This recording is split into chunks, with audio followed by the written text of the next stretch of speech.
महाजन, अब मैं आपके पास आ रही हूँ। ये आप भी जानते हैं और ये चर्चा भी है, ये थर्ड टर्म, ये बार बार चर्चा हो रही है। अब फाइट में जरूर इंडिया गठबंधन, लेकिन सीटें कम होंगी, ज्यादा मोदी तीसरी बार आएंगे, वो खुद ये मान के चल रहे हैं और एक राजनीतिक विश्लेषकों से भी अगर आप राय लें यही पता चलता है। लेकिन इन सब में ये 140, अभी सुप्रिया जी 100-150 की बात कर रही है, अखिलेश यादव तो और नीचे 140 पर ले आए। मतलब क्या सोच के, ये कौन सी स्ट्रैटेजी है जो बीच चुनाव इतना घातक साबित होगी कि सरकार बनाना तो दूर, वो रिटेन करना छोड़ दीजिए, बहुत पीछे धकेलने वाले हैं आप लोग। देखिए, ये लोकतंत्र का पर्व है और इसमें जनता तय करती है कि किसको 2 सीटें मिलेंगी, 10 मिलेंगी, 20 मिलेंगी, 40 मिलेंगी, 150 मिलेंगी और किसको बहुमत मिलेगा। और चुनाव जिन मुद्दों पर हो रहा है, चुनाव महंगाई पर हो रहा है, चुनाव बेरोजगारी पर हो रहा है, चुनाव देश की सीमाओं को लेकर के हो रहा है, चुनाव संविधान बचाने।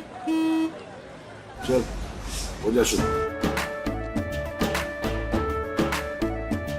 केसरिया से मन जोगी हुआ रे, दिल झूमे देखो पतवारा हुआ रे, दिल झूमे देखो पतवारा हुआ रे।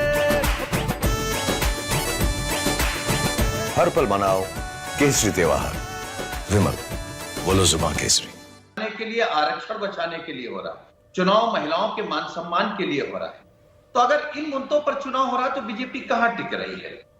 और मैं सच बताऊं, हमारे नेता माननीय अखिलेश यादव जी ने एक बात कही है कि यही भारतीय जनता पार्टी उत्तर प्रदेश से आई थी दिल्ली में और उत्तर प्रदेश से ही दिल्ली से विदाई होना तय है।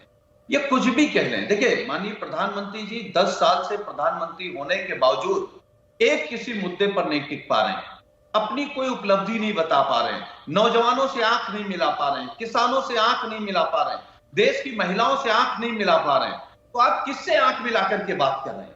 इसीलिए उनके मुद्दे बदल रहे हैं। और मैं आपके कार्यक्रम में बड़ी जिम्मेदारी के साथ कह सकता हूं, माननीय प्रधानमंत्री जी को 8 PM पर अचानक आकर के बयान देने की और कोई न कोई बात बोलने की पुरानी आदत है।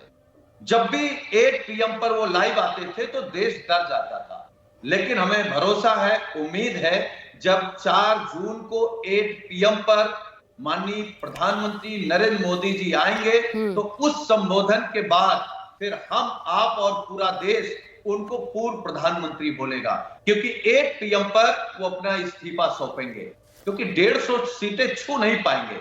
और जहां तक अगर उत्तर प्रदेश की बात करें तो उत्तर प्रदेश में आप जब आपने शुरुआत की तो रायबरेली से शुरुआत की। रायबरेली में तो चुनाव ही नहीं है। रायबरेली में इंडिया गठबंधन के प्रत्याशी कितना रिकॉर्ड मतों से जीतेंगे, इसकी लड़ाई लड़ रही है समाजवादी पार्टी और कांग्रेस।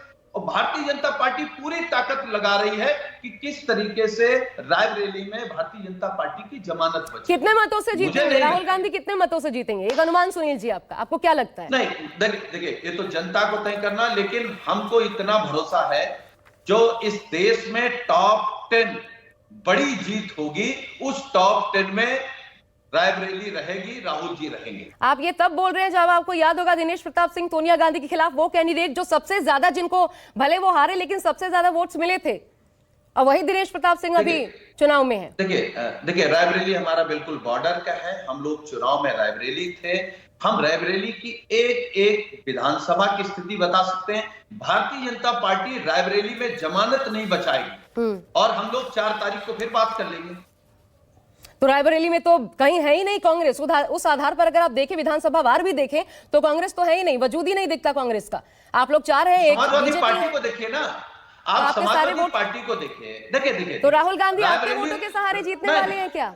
नहीं, गठबंधन कोटो, हाँ ठीक बात है, गठबंधन कोटो के सहारे। हमें कांग्रेस में कोई अंतर नहीं है। जब हमारा गठबंधन हो गया, और आपको रायबरेली को समझना है तो 5 विधानसभाएं आ रही, 5 विधानसभाओं में 4 विधानसभाएं समाजवादी पार्टी जीती थी, एक में मामूली से हार गए थे। तो मुझे नहीं लगता कि रायबरेली में कोई चुनाव है। रायबरेली रिकॉर्ड बनाने जा रहा है और भारतीय जनता पार्टी अपनी जमानत नहीं बचाने जा रही। राहुल गांधी आपके वोटों के सहारे रिकॉर्ड मतों से जीतने वाले हैं क्या, ये कह रही है समाजवादी पार्टी? समाजवादी पार्टी कह रही कि रायबरेली में समाजवादी पार्टी और कांग्रेस के समर्थक नेता और वहां की जनता ऐतिहासिक जीत दिलाने जा रही राहुल गांधी जी। अगर आप ना होते तब क्या होता? उस स्थिति में एक निष्पक्ष आकलन कीजिए, अगर समाजवादी पार्टी साथ ना होती तो क्या होता? कितनी तब बात करते जो बात है ही एक नहीं। सेकेंड सुप्रिया जब जी, हम आपने खुद गठबंधन सुना, में उसकी आपने बात खुद करते सुना सुनील साजन क्या कह रहे हैं। एक सेकेंड रुक देखिए, जाइए, उनका आकलन लेने दीजिए, मैं आऊंगी दोबारा आपके पास, देखिए, मैं आऊंगी। देखिए आशा जी मैं एक बात कहूंगा, कल्पनाओं में जाना से बेहतर है हकीकत में हम लोग रहें। अब आप हमसे पूछे कि पूर्व प्रधानमंत्री बनने के बाद मोदी जी कहां जाएंगे, ये वो तय करेंगे, वो कहां जाएंगे, कैसे रहेंगे, क्या होगा क्या नहीं होगा। लेकिन हम ये कह सकते हैं कि वो पूर्व प्रधानमंत्री हो जाएंगे। एक पीएम को जरूर संबोधन करने 4 जून को आएंगे और इस्तीफा देंगे देश की जनता के सामने। ठीक है, अब मैं